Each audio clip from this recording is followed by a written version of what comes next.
nama saya Niko Mayurenta Dewi dengan 3 digit nomor akhir 049. Populasi lansia mengalami peningkatan secara global akibat penurunan angka kelahiran dan peningkatan usia harapan hidup. WHO memprediksi pada tahun 2050 populasi usia lanjut yang berusia 60 tahun ke atas diestimasikan mencapai 2,1 miliar.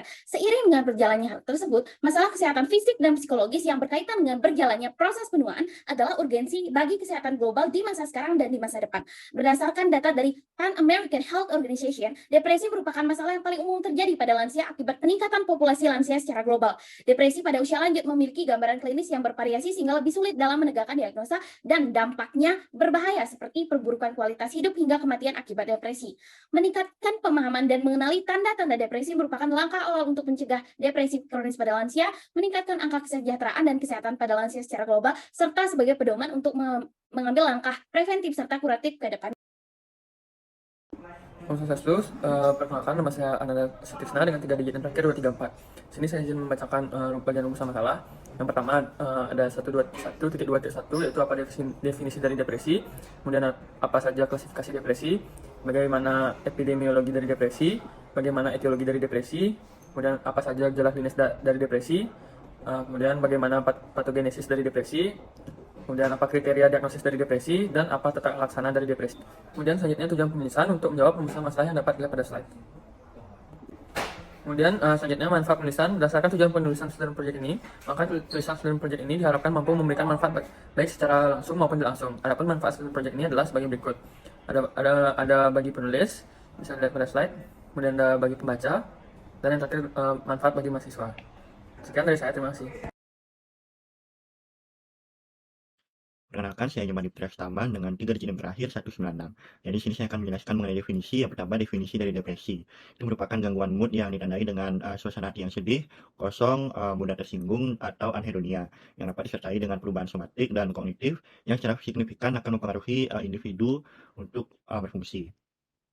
DSM-5 sudah mengklasifikasikan gangguan depresi ke dalam gangguan disregulasi mood yang mengganggu, gangguan depresi mayor, gangguan depresi yang terus-menerus atau distimia, gangguan disforia pramenstruasi, dan juga gangguan depresi karena kondisi medis lain.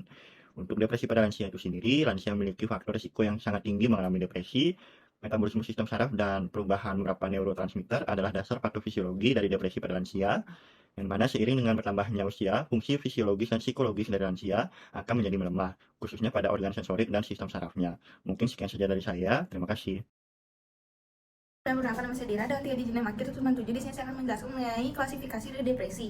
Baik, depresi ini terdapat ada 6. Yang pertama itu depresi mayor, yang mana depresi mayor adalah depresi yang membuat penderita terus-menerus sedih dan putus asa. Lalu yang kedua depresi persisten, yaitu yang merupakan kata yang dipakai untuk mendeskripsikan kondisi depresi yang bersifat kronis.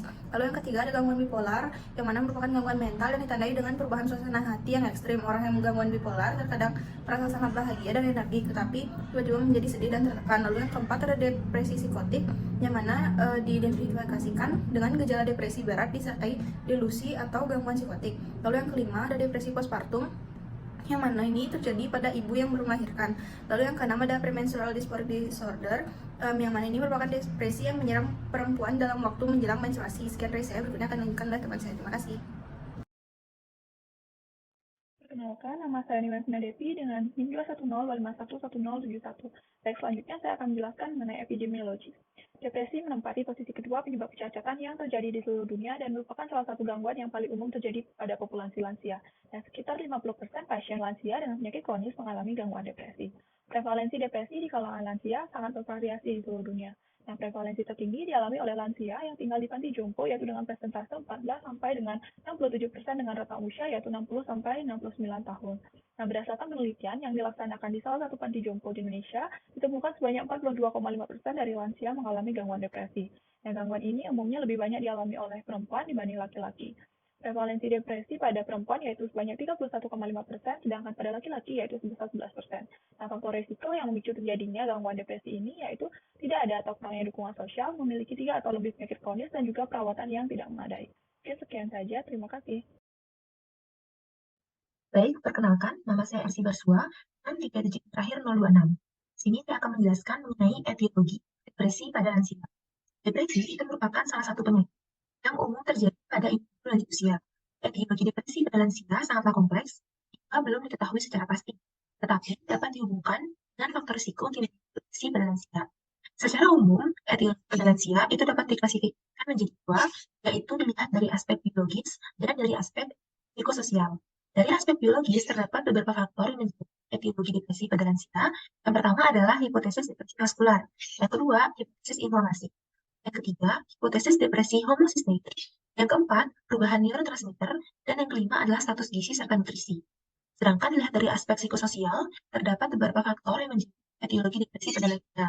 Seperti yang pertama, atribut kepribadian lansia.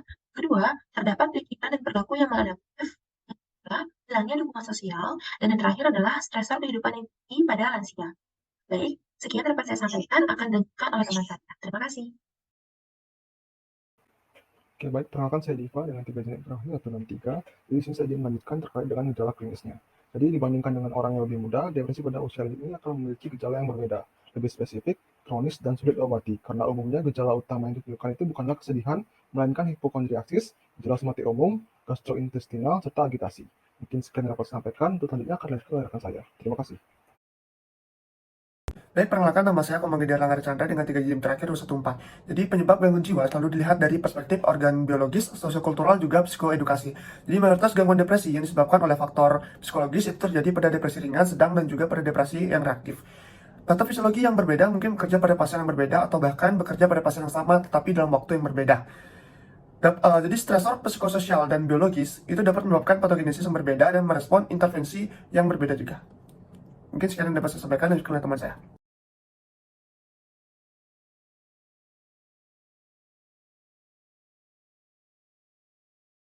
Perkenalkan, nama saya Agung Gulali dari bawah dengan 3 NIM Sakil 182. Baik, di sini saya akan menjelaskan mengenai tata laksana dari depresi pada usia lanjut.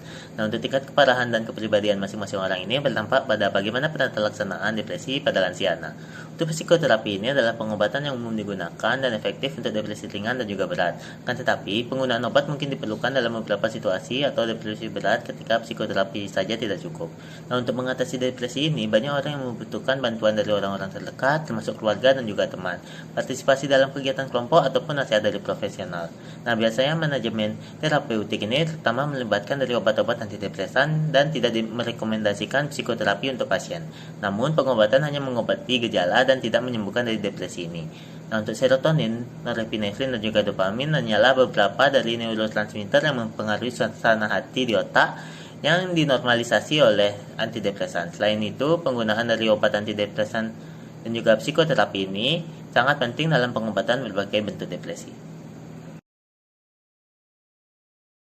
Baik, saya Komang Bagus Cahya dengan NIM 181. Saya izin untuk melanjutkan bab 3, yaitu kesimpulan. Jadi kesimpulannya adalah depresi merupakan gangguan mood yang ditandai dengan kelesuan dan penurunan daya pikir yang dapat disertai dengan gejala psikomotorik seperti hilangnya minat dalam aktivitas normal. Secara klinis, gangguan depresi ditandai dengan adanya kelainan somatik dan kognitif spesifik dalam waktu yang lama yang dikombinasikan dengan suasana hati yang sedih, kosong, atau mudah tersinggung. Depresi menempati posisi kedua penyebab kecacatan yang terjadi di seluruh dunia dan merupakan salah satu gangguan yang paling umum terjadi pada populasi lansia. Sekitar 50% lansia dengan penyakit kronis mengalami gangguan depresi.